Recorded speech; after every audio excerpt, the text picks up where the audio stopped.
So remember last time we started looking at this idea of a derivative. So our derivative is this idea of instantaneous rate of change.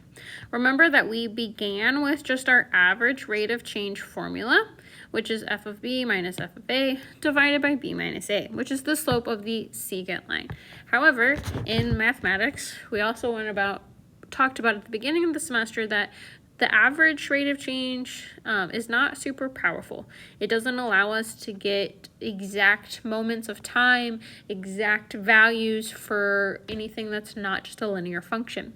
So that's where we built this equation or function for the derivative, which a derivative is our instantaneous rate of change or the slope of the tangent line. So we just started with our slope formula and we decided we wanted to get infinitely close to a particular moment on our graph, which is what led us to the limit definition of a derivative, which is the limit as h goes to 0 of f of x plus h minus f of x divided by h. And we classified this as our derivative.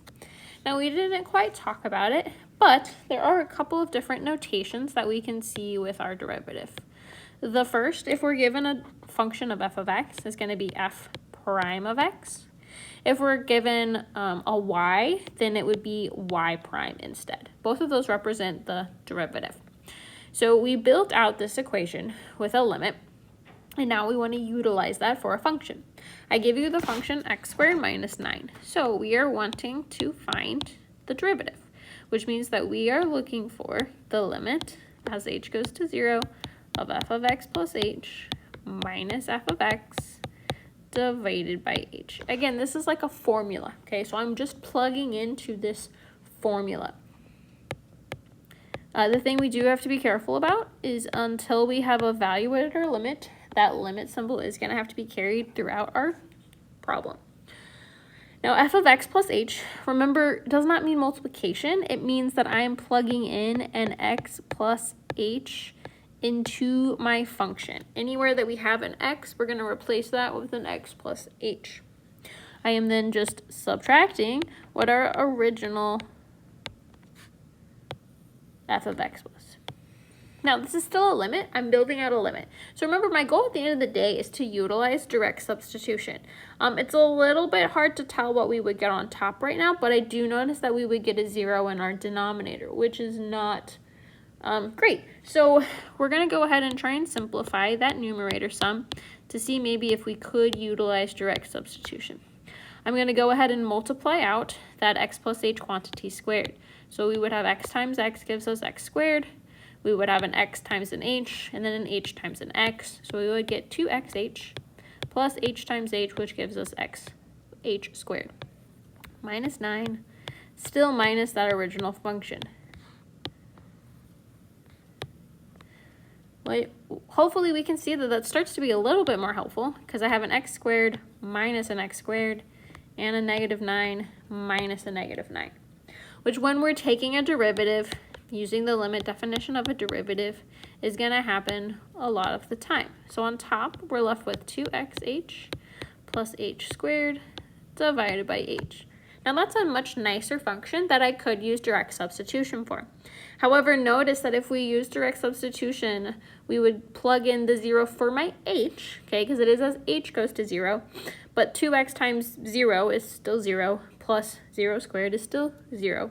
So we do get 0 over 0, which means that that is one of our indeterminate forms. So we do want to try something in order to be able to use direct substitution.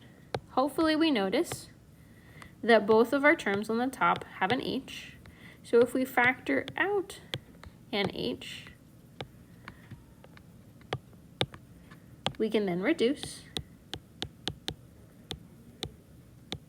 which is then helpful because now we just have 2x plus h, which means that we can just plug in that 0 for our h. So that means that 2x is our answer, okay? Because remember that our h is what was going towards 0, not our x, okay? It's also kind of helpful to think about, so this would be the graph of a parabola, specifically a parabola that's been shifted down. And we will be looking at, again, the derivative is the slope of the tangent line. But notice that depending on where I draw that tangent line, I'm going to get a different value. The x value matters on what my slope would be, which is why when we take the derivative here, we get an equation, because that equation allows me to plug in an x value and find what the slope of the tangent line would be at that particular value, which is helpful because on our next question, I gave you the same equation, but this time I'm asking you specifically to find f prime of 2, or the derivative at 2. Well, we already found our derivative. Our derivative was just 2x. So now if I take my derivative at 2, I have this formula that's nice and easy for me to plug into. So what we're saying is if we were to graph this,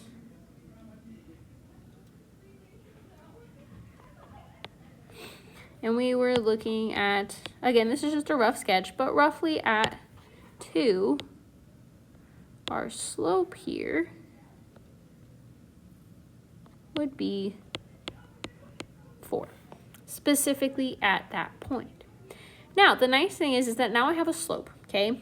If we wanted to write out the equation of that line, we can.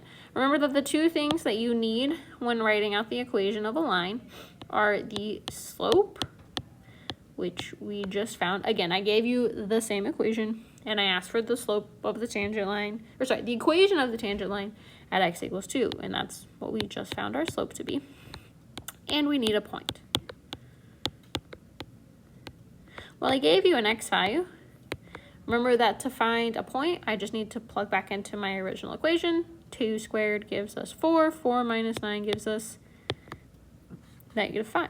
So if I wanted to write the equation of that green line up there, I have y minus y1 equals m times x minus x1. This is my point slope form. It's the form that we are going to use predominantly in this class. So if you do not have that memorized, you need to have it memorized. So now I'm just plugging in my slope and my point, and that is my answer. Remember, we're always going to stop while we are ahead, okay? So it doesn't ask for it to be in slope-intercept form, so I'm not going to waste the time or potentially make a mistake by putting it into slope-intercept form. That is the equation of a line, and so we are perfectly fine to leave it like that. So let's look at another one. This time I gave you a square root. It says to write the equation of the tangent line at x equals 4. Sounds good. So, again, the two things that I need are a point and a slope. Our point should be easy enough to find. I have 4.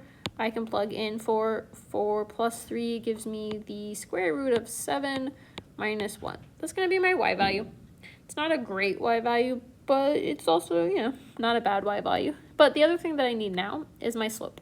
So I do need the derivative of this function, okay? I am going to start by just finding the general derivative, and then I will look at plugging in 4. Now, with our square root, it is going to work a little bit different. So I'm still using that same formula. The limit as h goes to 0 of f of x plus h. So I'm plugging in x plus h anywhere that I have an x minus my original function, all still over h. This time, the reason why I said it's a little bit different is because I only have one thing. So remember that we are subtracting all of that. So put it in parentheses. I have -1 minus -1, so those do go away. But we're still left with these two square roots. Now, one of the most missed questions on our last test was over square roots. So remember, we do want to try and direct substitute first. So if we plugged in a 0 for my h on the top, I would just get a square root of x plus 3 minus the square root of x plus 3. So we do indeed get 0 over 0. So this is where we have to multiply by the conjugate, which is where we flip that middle sign of whatever has our square root. which in this case is the numerator. It can sometimes be in the numerator, it can sometimes be in the denominator. Just basically, it's whatever has that square root is what we are multiplying the conjugate of. And we do have to do it to the top and the bottom. So now notice that if I were to multiply out the top, the square root of x plus h plus 3 times itself is going to be x plus h plus 3. My two middle terms, the whole reason why we pick that conjugate is so that it goes away and adds to 0. And then we just have minus the square root of x plus 3 times itself is just x plus 3. Then remember, whatever did not have the radicals to begin with, we are going to leave in factored form. So I'm just leaving my stuff there on bottom in factored form, hoping that I have some stuff that reduces out, which we do. Notice that we have an x minus x and a 3 minus 3. Again, remember, we still have not evaluated this limit, so I still have to have a limit symbol. I have h on top. So notice that if we tried to plug in 0 now, we would still get 0 over 0. However, because we're just left with that h on top and bottom, we can reduce them.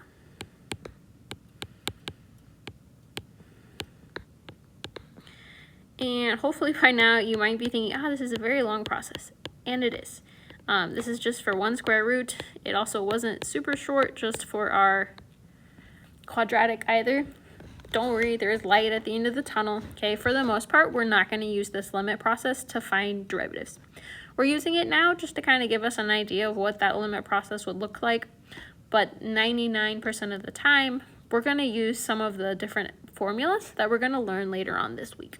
Okay, so don't fear too much that these problems get a little bit lengthy. They do, which is why I'm not going to give you too many of these to do by hand on your homework.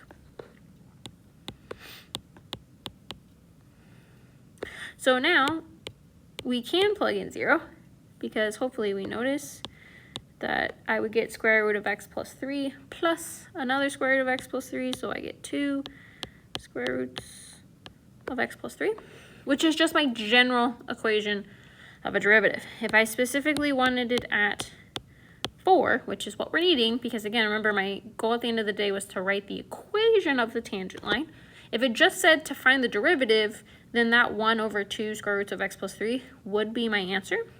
Here I'm needing the slope, so I'm going to plug in 4, and I get 1 over 2 square roots of 7, which again, I know we don't like square roots all that much, but it's not the end of the world.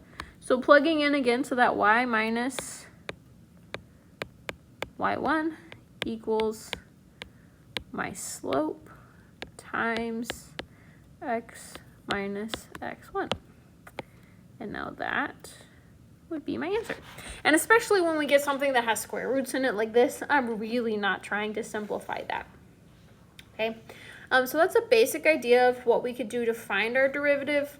Like I said, we'll be learning some easier rules and formulas later on this week, so that'll help us find derivatives. But tomorrow we will also be looking at how do we estimate derivatives from other graphs, functions, and tables instead.